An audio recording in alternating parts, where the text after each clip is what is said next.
तो hello guys, आज हम क्लास 11th का मैथ प्रश्नावली 5.2 को आज की वीडियो में हम तीसरा क्वेश्चन नंबर को समझने वाले हैं। तो क्वेश्चन क्या कह रहा है कि प्रश्न 3 से 8 तक सम्मिश्र संख्याओं में प्रत्येक को ध्रुवीय रूप में रूपांतरित कीजिए। अब ध्रुवीय रूप में हमें रूपांतरित करना है, तो चलिए क्वेश्चन नंबर 3 को हम डिटेल में समझते हैं। और प्रश्न 1 और 2 ऑलरेडी कंप्लीट करा चुके हैं। अगर आप नहीं देखे हैं तो मेरे डिस्क्रिप्शन चेक करें, आपको मिल जाएगा। तो चलिए बिना समय को बर्बाद किए अपने क्वेश्चन की ओर चलते हैं कि ध्रुवीय रूपांतरण कैसे होता है, उसको बारे में पहले हम जान लेते हैं। तो देखिए बच्चों, यहाँ पर क्वेश्चन को मैंने उतार लिया हूँ और सम्मिश्र संख्याओं को मतलब समझते हैं। तो देखिए बच्चों, सम्मिश्र संख्याओं को अंग्रेजी में बोलते हैं कॉम्प्लेक्स नंबर। तो पहले हमें कॉम्प्लेक्स नंबर को पता करना होता है कि सम्मिश्र संख्या क्या क्या है। तो देखिए बच्चों, सम्मिश्र संख्या यानी कॉम्प्लेक्स नंबर को रिप्रेजेंट हम जेड से करते हैं। क्या से करते हैं? जेड से करते हैं। सम्मिश्र संख्याओं को यानी जेड से हम रिप्रेजेंट करते हैं। और जेड बराबर फॉर्मूला जो होता है ए प्लस ओटा बी होता है। तो इसके तुलना में लिख लेंगे, इसके तुलना में, ये हमने सम्मिश्र संख्या के तुलना में हमने यहाँ पर लिखा कि जेड बराबर क्या होता है, ए प्लस ओटा बी होता है। तो देखिए बच्चों, अब यहाँ पर ए हमें दे रखा है कितना, 1 दे रखा है, तो यहाँ पर 1 लिखेंगे। और यहाँ पर ओटा बी है, यानी ओटा बी यानी बी हमें दे रखा है माइनस का। अब देखिए इसका ओटा जो है यहाँ पर क्वेश्चन में 1 माइनस ओटा है, तो ओटा का आगे एक गुणांक होता है, तो ओटा के गुणांक क्या होगा, 1 होगा। तो देखिए हमें ए बराबर 1 आ गया, बी बराबर माइनस का 1 आ गया। ओके, अब बताइए इसके आगे अगर यहाँ पर ए दे दिए तो ए के आगे 1 छिपा हुआ रहता है, याद रखिएगा। तो उसी प्रकार ओटा के आगे भी 1 छिपा हुआ रहता है। ये माइनस है तो माइनस लिखे, और ओटा के गुणांक क्या हो जाता है, 1 होता है। तो ए बराबर भी 1 आया, बी बराबर हमें माइनस 1 आ गया। तो अब हम इसे क्या करेंगे, अब देखिए बच्चों, ये तो हमारा सम्मिश्र संख्या को हमने तुलना में इस प्रकार हमने लिख लिया। अब हमें निकालना होता है मापांक। और मापांक क्या होता है तो उसको भी जान लेते हैं कि मापांक क्या होता है। मापांक को हम अंग्रेजी में बोलते हैं मॉडल्स नंबर। क्या बोलते हैं? Modules number. तो इसका रिप्रेजेंट हम आर से करते हैं। और आर का फॉर्मूला जो होता है बच्चों, क्या होता है, रूट ए स्क्वायर प्लस बी स्क्वायर होता है, ये फॉर्मूला होता है। तो ये मापांक बराबर क्या लिखें, root under A square plus B square. Clear? तो अब क्या होगा बच्चों, अब देखिए ए का मान कितना है, यहाँ ए बराबर 1 आया है, तो यहाँ पर हम 1 का क्या कर देंगे, स्क्वायर किए, प्लस है प्लस। अब देखिए बी का क्या है, तो बी का माइनस है, माइनस 1 का क्या कर देंगे, स्क्वायर है तो स्क्वायर चढ़ा दिए, और फिर यहाँ पर रूट लगा देंगे। ओके, यहाँ पर इस प्रकार हमने कर लिया। फिर अब क्या करेंगे बच्चों, अब देखिए यहाँ पर 1 का स्क्वायर क्या होता है, 1 का स्क्वायर 1 होता है, तो 1 लिखें। अब यहाँ प्लस है तो प्लस, अब माइनस 1 का स्क्वायर क्या होगा, 1 ही होगा, तो यहाँ पर भी हम 1 लिखें। अब क्या करेंगे, अब यहाँ पर अगर जोड़ेंगे तो 1 प्लस 1 क्या आ जाएगा, 2 आ जाएगा। तो ये हमें आ गया क्या, आर बराबर रूट 2 आ गया। तो ये हमने मापांक निकाल लिए। फिर मापांक के बाद फिर निकाला जाता है गुणांक। तो देखिए मापांक के बाद एक गुणांक होता है।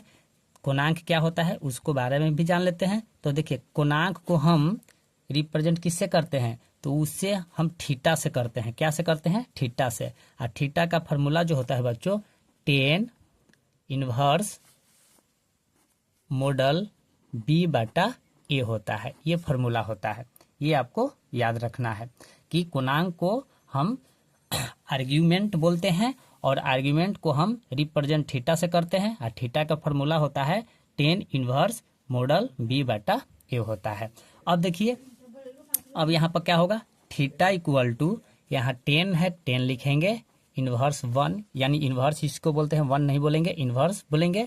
अब देखिए बी का मान क्या है, तो बी का मान देखिए हमारे क्या आया है, माइनस का क्या आया है, 1 है, तो यहाँ पर बच्चों लिख लेंगे माइनस का 1। अब बटा 1 है तो ए का मान क्या है, 1 है, तो यहाँ पर 1 लिख लिए। ओके बच्चों, अब यहाँ पर क्या हो जाएगा, तो थीटा बराबर जो हो जाएगा हमें क्या होगा, अभी ईजियों का तो छोड़ते हैं, क्या हो जाएगा, tan इनवर्स 1 लिख लिए, यहाँ पर लिख लिए। अब देखिए मॉडल से जब मॉड्यूल से बाहर निकलता है तो माइनस जो हो जाता है प्लस में बदल जाता है। ये जो मॉडल से है जब अगर मॉडल से बाहर निकलेगा तो आपको ये प्लस में हो जाता है। तो यहाँ पर हम 1 लिख लिए। ओके, तो इसको हम 1 लिख लिए। अब बताइए थीटा इक्वल टू क्या हो जाएगा। तो देखिए इसको किस प्रकार लिखेंगे, इसको हम इस प्रकार लिखेंगे, माइनस को हटाने के लिए 1 ऊपर लेकर चल जाएंगे और 10 कहाँ आ जाएगा, नीचे आ जाएगा। कोई दिक्कत नहीं। अब बताइए ये जो है 1 है तो 10 कितना डिग्री का मान 1 होता है। तो 10 जो होता है 45 डिग्री का मान 1 होता है। तो यहाँ पर लिख लेंगे बच्चों 10 लिख लिए, 10 45 डिग्री, 10 45 डिग्री हमने यहाँ पर लिख लिया। ओके, अब क्या करेंगे बच्चों, अब देखिए 1/10। अब देखिए 45 डिग्री को हम ऐसे नहीं लिख सकते हैं, 10 है तो 10 यहाँ पर लिख लिए। अब 45 डिग्री को रेडियन में कैसे लिखेंगे, तो 45 डिग्री को हम रेडियन में हम पाई बटा क्या लिख लेंगे, 4 लिख लेंगे, पाई बटा 4। अब देखिए आप कहिएगा सर पाई बटा 4 कैसे होगा, तो मैं आपको बता देना चाहता हूँ कि यहाँ पर देखिए पाई बटा 4 हमने इसलिए लिखा कि पाई का मान क्या होता है 180 डिग्री होता है, और बटा 4 अगर इसको काटिएगा तो ये हमें 45 बार में कट जाएगा। इसलिए हम बच्चों पाई के 45 डिग्री की जगह पर हम पाई बटा 4 लिखें। तो देखिए 10 से 10 हमें ये कट जाएगा, 10 से 10 क्या हो जाएगा, कट जाएगा। तो बताइए कि थीटा बराबर हमें क्या आ जाएगा, तो थीटा बराबर जो हमें आ जाएगा बच्चों पाई बटा 4 आ गया। तो ये हमने कोणांक भी निकाल लिए और हम यहाँ पर मापांक भी निकाल लिए। अब हमें क्या निकालना है बच्चों, अब हमें निकालना है आर्गेन निकालना है, आर्गेन तल। आर्गेन तल क्या होता है उसको बारे में भी हम जान लेते हैं कि आर्गेन तल क्या होता है। तो देखिए बच्चों हम आपको क्लास 11th में भी चैप्टर 3 में पढ़ाए थे कि उसको बोलते हैं कोऑर्डिनेट। तो देखिए आर्गेन तल लिख लेते हैं, आर्गेन तल यहाँ पर लिख लेते हैं। आर्गेन तल क्या होता है, तो देखिए ये हमारा वाई अक्ष होता है और ये हमारा एक्स अक्ष होता है। ओके, देखिए कहे तो ये कोऑर्डिनेट है, ये हमारा एक्स होता है, ये एक्स डैश होता है, ये होता है वाई और ये होता है वाई डैश। ओके, देखिए ये फर्स्ट कोऑर्डिनेट बोला जाता है, और ये सेकेंड कोऑर्डिनेट बोला जाता है, और ये थर्ड कोऑर्डिनेट बोला जाता है, और ये फोर्थ कोऑर्डिनेट बोला जाता है। ओके, देखिए फर्स्ट कोऑर्डिनेट में दोनों चिन्ह प्लस का होता है, पॉजिटिव होता है। ओके, और सेकेंड कोऑर्डिनेट में एक चिन्ह माइनस का होता है और फिर क्या होता है, प्लस का होता है। और थर्ड कोऑर्डिनेट में दोनों चिन्ह माइनस का होता है, माइनस माइनस होता है। और फोर्थ कोऑर्डिनेट में आपको क्या हो जाता है, तो एक होता है प्लस और माइनस होता है। यही चीज को आपको परखना है। तो आर्गेन तल जब निकाले तो फर्स्ट कोऑर्डिनेट में इसको वाई अक्ष बोलते हैं, वाई डैश ये एक्स अक्ष है, ठीक ना, इधर वाला एक्स अक्ष ये है वाई अक्ष। तो फर्स्ट कोऑर्डिनेट में तो पता है कि दोनों प्लस होता है, सेकेंड कोऑर्डिनेट में माइनस प्लस होता है, थर्ड कोऑर्डिनेट में माइनस माइनस होता है, और फोर्थ कोऑर्डिनेट में प्लस माइनस होता है।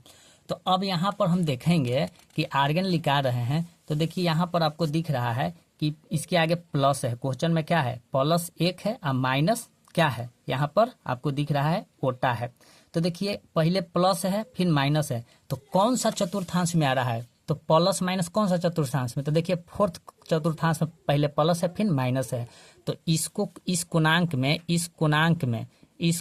में क्या होता है, थीटा बराबर क्या होता है, थीटा बराबर क्या होता है, माइनस थीटा होता है। याद रखिएगा थीटा बराबर, याद रखिएगा कि थीटा बराबर कोणांक निकालेंगे तो थीटा बराबर क्या होगा, माइनस थीटा होता है। कौन सा कोऑर्डिनेट में, तो फोर्थ कोऑर्डिनेट में। तो यही फार्मूला का हम यहाँ पर यूज कर देंगे, इसी फार्मूला को हम क्या कर देंगे, यहाँ पर यूज करेंगे। तो अब देखिए बच्चों यहाँ पर अगर लिखेंगे कि थीटा बराबर, अब बताइए थीटा बराबर क्या होगा, माइनस का थीटा होता है, यही होता है कौन सा कोऑर्डिनेट में, फोर्थ कोऑर्डिनेट में, यहाँ पर फोर्थ कोऑर्डिनेट में। तो यहाँ पर लिखेंगे बच्चों थीटा बराबर केवल खाली यहाँ पर माइनस देंगे और पाई बटा 4 लिख लेंगे, पाई बटा हमने 4 लिख लिया।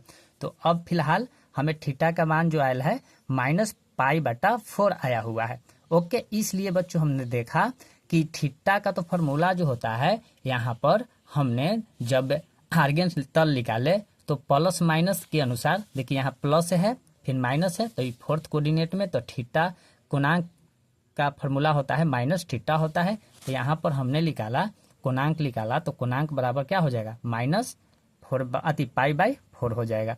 तो ये हमने निकाल लिया।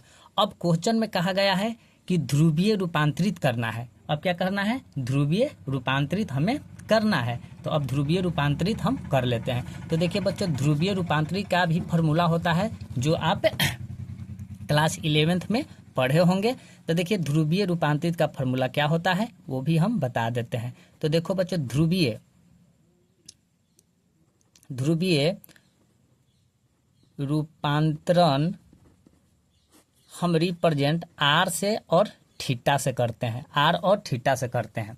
तो पहले आर कहे तो हमें निकालना होगा क्या, आर का फॉर्मूला क्या होता है और थीटा का फॉर्मूला क्या होता है, वो हम इस वीडियो में आपको बता देते हैं। तो ध्रुवीय रूपांतरण का फॉर्मूला जो होता है R comma theta equal to represent हम करते हैं जेड से, और जेड बराबर क्या होता है आर कॉस थीटा प्लस ओटा साइन थीटा होता है। ये फॉर्मूला होता है ध्रुवीय रूपांतरण का, ये फॉर्मूला होता है।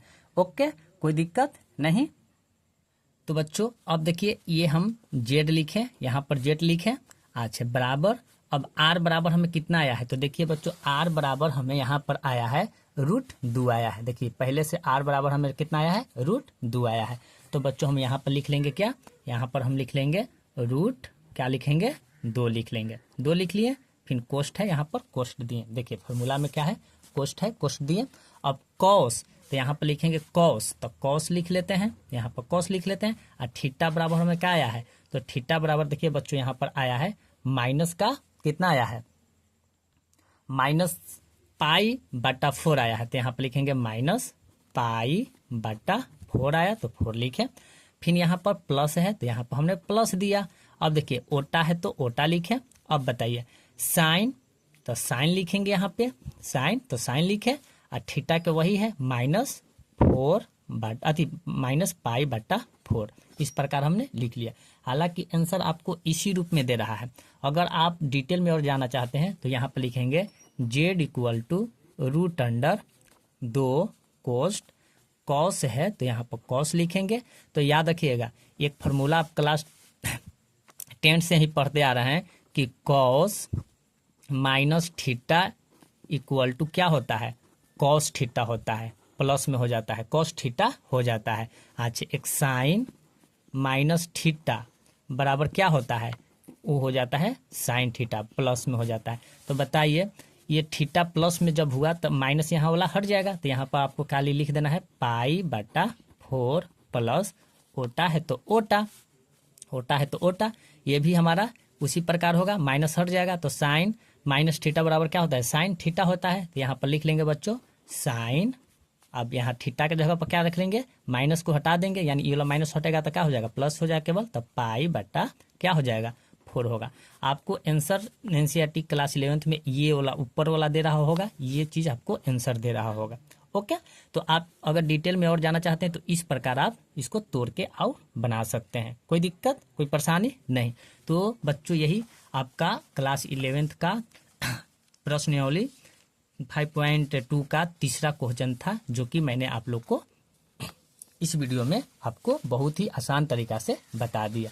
तो बच्चों अगर आप इसको पूरा बेसिक चीज़ें नहीं जान रहे हैं तो मैं एक स्पेशल वीडियो बनाया हूँ कि मापांक क्या होता है, कोणांक क्या होता है, चतुर्थांश क्या होता है, ध्रुवीय रूपांतरित क्या होता है, उसको बारे में मैंने एक स्पेशल वीडियो बनाया हूँ जो कि आपको इसी चैनल पर मिल जाएगा। अगर आपको थोड़ा सा भी प्रॉब्लम है तो वो वीडियो देख लीजिएगा, तब आपको ये डिटेल में समझ में आ जाए। हालांकि आप लोग क्लास 11th में है तो ये सब तो जान ही रहे होंगे ताकि कोई आपको परेशानी ना हो। तो इसलिए बच्चों मैंने आपको ये क्वेश्चन नंबर आपको 3 को हमने इस वीडियो में आपको डिटेल में बता दिया।